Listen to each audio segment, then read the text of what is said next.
spirit of an election year, I don't know how many of you remember Ross Perot as a candidate, but his vice president, I feel much the same way. Who am I? What am I doing here? And why am I here? I am not a proteomic person, haven't done it, but have been involved peripherally. So I guess that makes it easy for me to say anything I want about the field. These are my disclosures. I think one thing about proteins and thinking about where they play in all this, the way I think about this is they're clearly a component, and I do worry that if we focus just on proteomics, we're not doing anything more than the same thing we've done with the WHO groupings. We end up with kind of a very flat approach, because if we think about proteins, they're obviously products of genes and gene translation and any modifications to those genes beforehand, and then the effect of those proteins are based on what changes we make to those proteins downstream, as well as any differences in the effector organs. I think there have been a number of approaches. What I'm going to talk to you about is the approach we've taken, which is part of the PVDomic platform now. And I'll show you at the end some very, very, very preliminary data that shows where we combine proteomics with other approaches of at least characterizing patients physiologically. We may get some unique signatures. So this is obviously touching on some of the traditional approaches to protein assays, using mass spec and 2D gels and kind of these big broad categorizations and finding large numbers of proteins or focusing on very small numbers of proteins. Just to shift gears briefly, I think one of the different approaches that we've taken is to use physiology as a secondary approach to phenotyping these patients and combining the physiology with whatever molecular cellular approaches we want. So we've really focused on invasive cardiopulmonary exercise testing. The big difference here is adding in a right heart cath and a radial arterial line at the time we do cardiopulmonary exercise testing. And we believe that by doing that, by getting access to hemodynamics as well as the blood sampling, gives us access then to true Fick principle physiology in combination with gas exchange measurements, so that we then have the ability to really define a patient's both baseline and dynamic cardiovascular, respiratory, and metabolic function during exercise. And that way we reproduce the patient's symptoms, we have their dynamic physiology, and then we have access to their core as well. Just to make that point a little stronger, we use the right heart cath we use is a paceport swan, so that we have a port in the right atrium, the right ventricle, the pulmonary artery, and then obviously we wedge that catheter every minute during the test, so that not only do we have access to the hemodynamics, the waveforms, but we also have access to the sampling. And routinely during this, we perform a traditional CPET so that we get upright resting assessments. Obviously, they all go to the cath lab first, so we have supine traditional assessments, then upright rest, then 3 minutes of no resistance cycling, and then an incremental test where we increase every minute the workload on the patient up to peak or maximal exercise.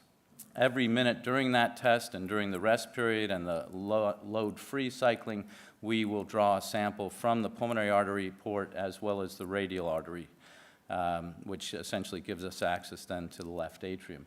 We can also draw samples from the right atrium and the right ventricle, although we don't do that routinely. We do that really more for research purposes. This is what it all looks like for those of you who've never seen it. It's not that hard to do. If you do CPET and you do right heart cath, it's actually very easy to combine them. And it does take a few extra people because we're drawing these samples all at the same time. We're also leveling and making sure our numbers are accurate throughout this test. We do add echocardiography there, so we not only have physiology, but we also have some imaging components as well as all the samples we're drawing. So the approach we've taken as far as the proteomic assessment is to use the SomaLogic platform, and the real difference here is what they call these slow off-rate modified aptamers. And what these are is, what you're seeing here is this green backbone is a DNA backbone for the probe, and they then link to that DNA backbone modified nucleotides or nucleic acids that mimic amino acid side chains, so that they have a very specific and very tight bonding to the protein. And the other key thing is that we use, or it targets, the folded protein. So presumably, because the protein structure is intact, we are recognizing only active proteins. These are not unfolded or denatured proteins. They are intact structure drawn from the sample at the time of acquisition. And right now, these libraries are growing, but they already include a large number of proteins, and I'll just show you some numbers in a second. But the key thing is that by having this DNA backbone, then you use DNA technology to isolate and then quantify the proteins themselves. This is the actual approach, so that these soma or somer reagents are bound to streptavidin-coated beads. You incubate these samples with your patient samples or the protein samples, so that the proteins then bind to this DNA-like structure, which is then immobilized to the streptavidin. You wash away your unbound protein, you tag the remaining proteins with biotin, and then you cleave those linkers, and you end up with these reagents that you can then quantify using the DNA backbone. Right now, the assay can measure about 1,300 proteins simultaneously. The library that is available is up to about 3,000 proteins at this point. There's a very wide dynamic range with a very low concentrations to very high concentrations of proteins being able to be assayed. The other key thing, because obviously the samples we obtain from patients are very dear, the sample volume required for this is quite small. We also have a pretty high throughput with this, being able to measure hundreds of samples in a day with good precision and, as I said, very high specificity for the individual proteins. To give you a sense of what's available right now, there are a large number of proteins available across a number of biologic functions, and obviously, as we've heard over and over, there are a number of areas that people are investigating, from inflammation to growth factors, to hormones, and to even structural proteins that we need to be able to assess when we're doing this. And certainly if we're going to be doing it in a dynamic approach, such as with our exercise platform, the likelihood is we will see different proteins at different phases of exercise and function. So the last slide I want to show you is the preliminary data. And this, I stress, is very preliminary, but this is, what we did was we took, there are 20 patients in each of these groups, and these groups compare normal patients who have gone through exercise. And by normal, what that means is, obviously, all these patients came to us with a complaint of unexplained dyspnea. But the normals are those patients who have a normal cardiac output, a normal VO2 max, and normal hemodynamics at peak exercise. We also included in here a group of 20 PAH patients, and then a group of patients who have mitochondrial dysfunction, or really it's a physiologic profile consistent with oxidative myopathy. And it's probably easier to do that here. What you can see is there's clear groupings. The axes are based on group, compartment, and time. And what you can see down here, the normals are clustered down here as well as out here. And each of these are labeled as rest, peak exercise, and post. And I forgot to mention when I first told you our approach is that every patient, after they reach peak exercise, we actually do 2 minutes of recovery phase so we can evaluate their physiologic profile and recovery. And then 1 hour after they hit peak exercise, we get one last set of samples. The reason we chose that 1 hour post is because of the work we had done earlier with inflammatory cytokines and saw that 1 hour after that peak is when we saw the peak inflammatory response. But what we saw when we looked at this, and these are clusters of proteins, I can't really tell you much more than that at this point because we're still analyzing the data. But what you can see is mitochondrial patients cluster out, clearly separated out from PAH patients, which are here, and those from the normal patients, which are all clustered down here. I can tell you we've done the same sort of thing with metabolomic profiling, and even with metabolites we see a clear separation of different clusters of patients. So I think that this is suggesting to us that we are going to be able to at least separate patients out with multiple approaches to phenotyping them, and that will allow us then to cluster these patients not just on one platform, but multiple platforms. So to finish up, I think the importance here is that we're not just doing a simple assay of one type of phenotype, that we're combining physiology, which I think is the real problem in PH and any pulmonary vascular disease. We're using a mixed approach to data acquisition. I mean, all of these patients that I showed you on that last slide are patients who have undergone exercise testing, but we also obtain samples from every patient who goes to the cath lab and does rest because we don't exercise every patient that we evaluate. But we are exercising a good number of PAH patients so that we will be able to do comparisons of both groups. I think the other key thing that we're doing, and I think that was brought up earlier, is the compartments that we're looking at. We've been able to define clear changes across the pulmonary vascular bed by doing this because we're sampling in the pulmonary artery and essentially the left atrium. So we can measure transpulmonary flux. We've seen clear differences in metabolites, and now we're starting to see it in proteins themselves. I think the benefit of the SomaScan assay is, as I pointed out, there's a large dynamic range, there's good specificity, and it's a very clean assessment of proteins, and we can do it in very small concentrations to very large concentrations. And because, again, these samples are hard to come by, we get by with very small sample sizes. And then I'm just going to finish up by acknowledging our PVDomic team at the Brigham. Jane Leopold is the co-PI with me, and then Dave Systrom, who's done a lot of the exercise work, Brad Marin, who's actually started to do some good network analysis, taking the exercise data that we have and cross-linking it with the molecular data that we're generating, Paul Yu and Marcello DiCarli, who's our imaging person. And the rest include some of the fellows who have worked on this, as well as our exercise physiology group and research group. So I will stop there, hopefully keeping the time short so you can all discuss this.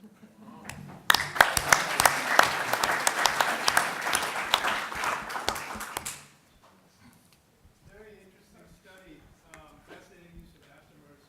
We've never seen anything like that. My question is about single subjects across time. Do you see, if you do principal component analysis on single subjects on different days, do you see reproducibility in terms of the analysis you get? Or I don't know if you've done a study. When you say single subjects, you mean the same person on repetitive days? Exactly. I mean, is there any variability in the data? So we have done we have not done the proteomic assessments. We have done repeated physiologic assessments. And we have even done back-to-back in the same day with the invasive CPET. For other study reasons, and there's pretty good data correlation between your first test and the second test. You have to obviously give them time to recover and rest, and we usually feed them in between, but it's pretty reproducible.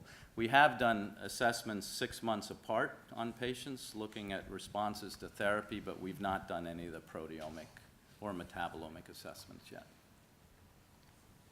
So that was a very nice talk, Aaron, and I like the integration of the hemodynamics. There's a paper that will be coming out in cardiovascular research from a group that banded a pulmonary artery and showed they could prevent the downstream structural remodeling of pulmonary hypertension by reducing the hemodynamic stress. And I think one of the phenotypes of pulmonary hypertension is this hemodynamic, but it's also sort of a reminder, again, getting back to the issue of omics of various types, of which there's at least 5 or 6 in addition to proteomics, as you know, is that, in that study and in other studies, they showed that if you could reduce hemodynamic stress, you got rid of inflammation completely.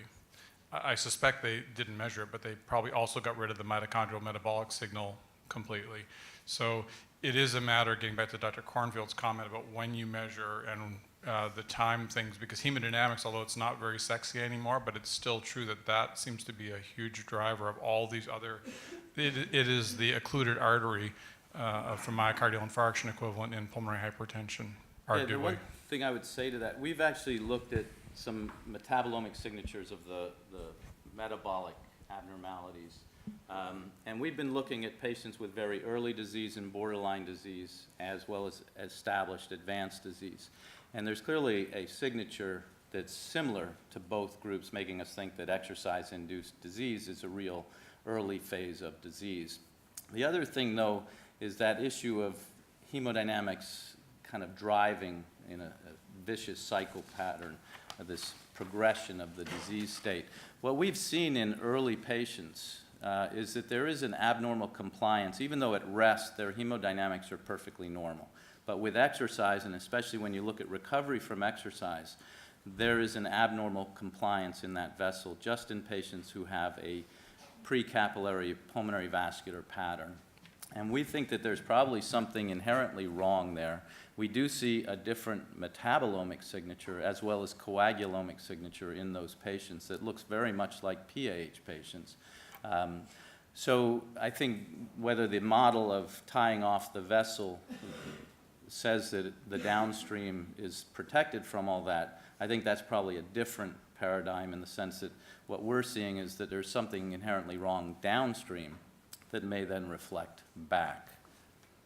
Yeah, although in animal models, it's pretty clear the metabolic changes occur early before their hemodynamic changes, but they are responding usually in that case to uncloaking the endothelium. And Yeah. so, and it's true that once it's established downstream, then it does reflect back, but it's also true if we put in a healthy lung, the problem tends to go away. Right. So, Yeah. again, getting back to the importance of hemodynamic stress and its protein manifestations in metabolomics, proteomics, whatever omics you're interested in. And so if we had a pulmonary hypertensive drug that actually lowered mean pH pressure 15 millimeters of mercury, you might actually be able to do what you do with a lung transplant because it doesn't appear to be a severely recurrent disease. And maybe Mark can comment on that. How many times you've seen pH recur with transplantation? Yeah, some people in the room might have published one case, but I doubt it recurs. There is no recurrence of pH, even in BMPR2 mutation carriers, which represent half of the transplanted patients, in fact. So, Aaron, that's really a great presentation. So, one question is, to what extent changes in the signature between rest and exercise inform you more about that patient?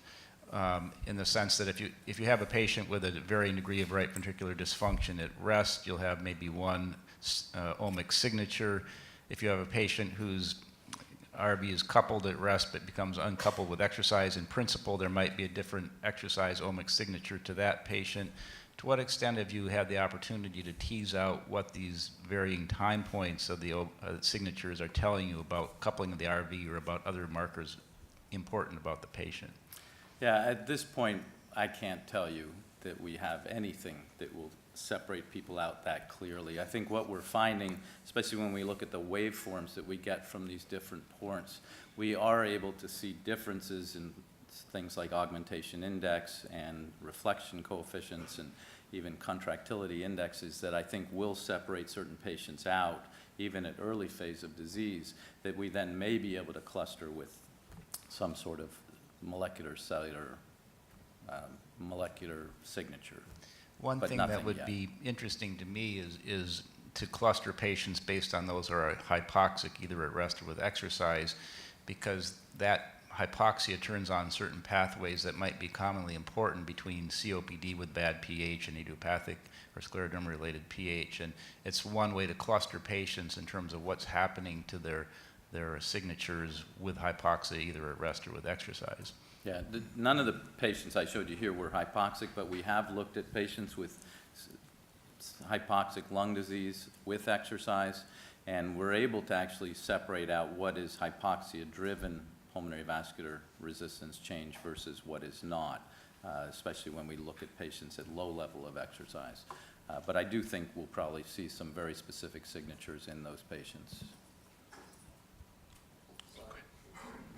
It's amazing work, Professor Waxman. I'm Hong Da-jung from Shanghai Pulmonary Hospital. I'm also in Alan's group now. I did some CPT job on in 200 PH patients and collected some blood samples. I just want to know, did you get all those samples, or are they your fast samples, baseline fast samples, and even after 1 hour after the peak exercise? And did you collect other samples between the 2-minute recovery and the 1 hour after the peak exercise? So right now, for registry purposes, we get sample from the radial artery, sample from the pulmonary artery at rest before they've started exercise.